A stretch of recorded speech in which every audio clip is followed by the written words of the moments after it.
کی دنیا کے معزز دوستوں، میں ہوں سیدہ شہزادی اور آپ تمام دیکھنے اور سننے والوں کو السلام علیکم۔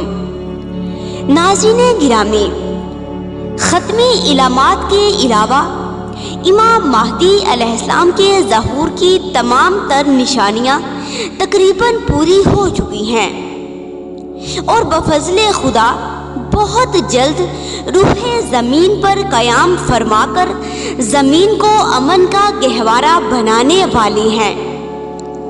امام جعفر صادق علیہ السلام نے اپنے صحابیوں کو تعلیم دیتے ہوئے فرمایا کہ جب تم لوگ دیکھو کہ مشرق اور مغرب والے لوگ قدرتی آفات جیسے زلزلے اور آندھیوں کی وجہ سے پریشان ہیں، تو پھر تم سمجھ لینا کہ امام مہدی علیہ السلام ظہور فرمانے والے ہیں۔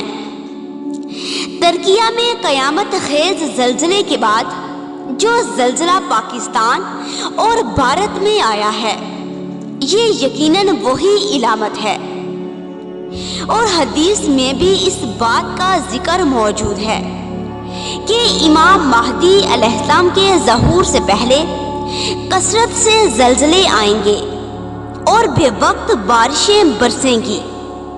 اتنی بارشیں ہوں گی کہ فصلیں تباہ و برباد ہو جائیں گی، ہر طرف قحط کا دور دورہ ہوگا اور غریب کی فریاد سننے والا کوئی نہیں ہوگا، حکمران ظالم ہوں گے اور عوام بے بس۔ ناظرین گرامی، یہ وہ علامات ہیں جو پوری ہو چکی ہیں۔ کئی لوگ یہ سوال کرتے ہیں کہ رمضان المبارک میں 5 جمعے آنا کیا یہ بھی ظہور امام مہدی علیہ السلام کی علامت ہے؟ جی ہاں، بعض روایات میں یہ حدیث بھی بیان کی گئی ہے کہ جب رمضان المبارک میں 5 جمعے آ جائیں تو اس وقت امام مہدی علیہ السلام کا ظہور ممکن ہے۔ اللہم صلی علی محمد و آل محمد وعجل فرجہم اجمعین۔